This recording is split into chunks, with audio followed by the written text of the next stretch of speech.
Hi, everybody. I hope everybody had a happy and healthy Thanksgiving, but we still got some great races on the menu this weekend. On Saturday, we got the Grade 3 Long Island at Aqueduct going a mile and 3/8 on the inner turf. It is a race for fillies and mares. It is a full field. It is a strong betting race.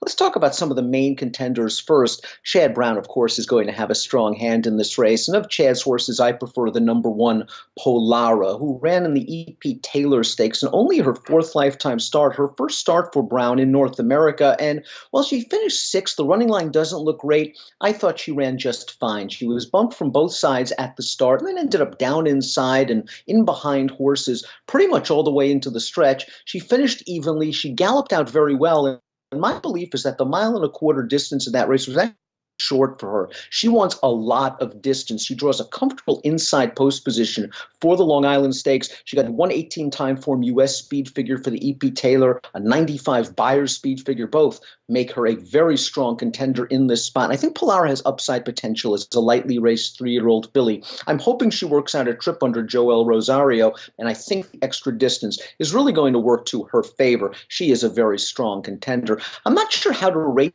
the number 2, Lady Montour, but I don't want to have her knock me out of any kind of multiple race wagers. Lady Montour shipped to North America and won her first 2 stateside starts. Now, the race 2 starts back, the 123 time form U.S. speed figure race, the 93 Buyer speed figure race. Boy, I thought she just had the easiest trip in the world. She went to the front, she cleared away, and she ran a half mile in 54-2, ran 3/4 in 121-1, while basically being completely unpressured. And of course, she skipped on home to win that race. It was just the easiest situation in the world, and it didn't replicate last time out against the Flower Bowl against the very talented 4-star Crook, where she was sort of hung up behind the pace this time out, and it wasn't a fast pace, and she finished fine to be third. She gets some class relief here. She's got some tactical speed. We know that. I'm not sure whether she's going to make the running in this race, but she's going to be close.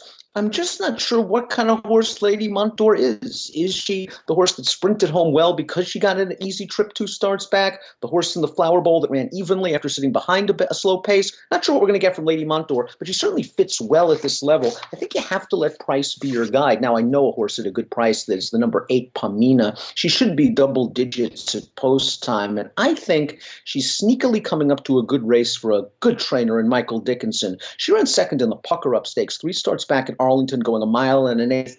It was the classic in-out trip. She finished a solid second behind Secret Message. And my opinion is her last 2 races look bad because she did not like the course configurations of each track. She didn't like the racing at Kentucky Downs 2 starts back. She would not be the first horse in the world that doesn't like racing on that European configured course. She was closer to the pace than she likes to be, and she tired. And last time out, they ran her on a synthetic surface, the Maple Leaf Stakes, a race that featured no pace whatsoever, and she still was running hard at the end, only beaten a length and 3/4. She is getting back onto the turf. That is her preferred surface. She's going to have to stretch all the way out, but when I look at this pedigree, I don't really think she's going to have an issue with it. I think she can sit a nice mid-pack trip, maybe even a bit closer to the pace, and I think Pamina at a big price is a horse that you need to consider. The 11 Knight of England is another horse that you might want to use in multiple race wagers.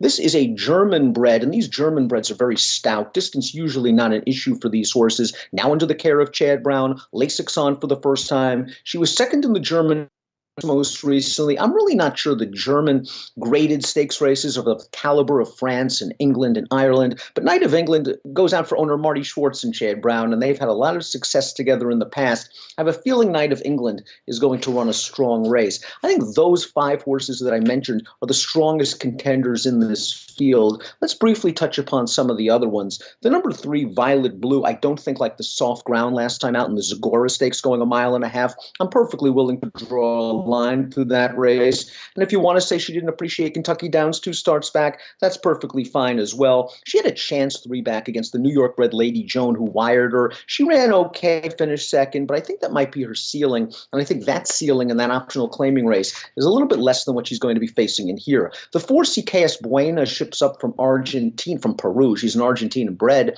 She's trained by Graham Motion. We haven't seen her since June. Hard to rate the form down in South America. She was well beaten in a Group 1 race there. She is a Group 3 winner.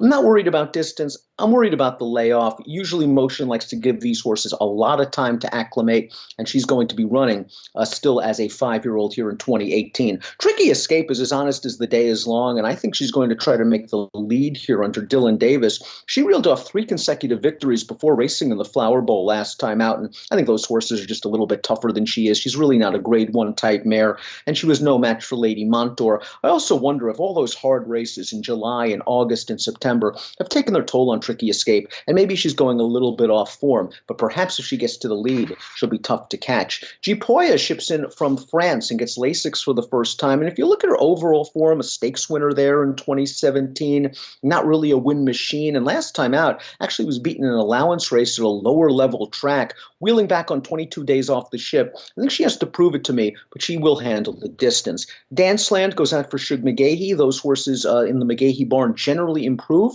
with maturity and extra added distance. She ran in the Flower Bowl. She was up close to the pace. I didn't think the pace was blazing fast. She was just no match for 4-Star Crook. Lady Montour outsprinted her in the stretch of the Glens Falls, that slow-paced race we talked about 2 starts back, but Danceland was at least close to the pace that day, and she couldn't hold second from Santa Monica. We move on to Lady Paname going out for Chad Brown, and this horse was very visually impressive, winning her North American debut. I think it's important to note that Irad Ortiz keeps the mount here. He probably had his choice of several of the Chad horses. I also thought that Lady Paname, though, took advantage of a very fast pace, and that 1.25-mile race over good ground. Timeform US has those fractions color-coded red in pace. She got up late as the favorite. She showed good form in France. This will be an interesting spot to see how she is bet off of that race. I think it's going to be very interesting to see how any of these Chad horses are bet. Probably the steam will be on one of them. The 12 is Golden Attitude, and I think Golden Attitude from a Timeform US standpoint looks very good. 114 last time out in that soft course Zagora, where she finished a solid second, built off that North American debut where she was a winner. She is a little bit slow on the Buyer's scale, only an 81 for that last race, but boy, again, it was a soft-paced race, and she was able to overcome. Now she's going to have to overcome a very tough outside post position. I want the horse from an inside post position. That's Polara coming out of the E.P. Taylor Stakes. I think she can save some ground early, as she did in the E.P. Taylor, only this time I think she gets a little bit of class relief and a little more distance, and I think that's both going to help her. I like the 1 horses that I would consider perhaps on the bottom of single race exotics and maybe as backups in the multi-race wagers, the 2, the 8, the 10, and the 11. Best of luck.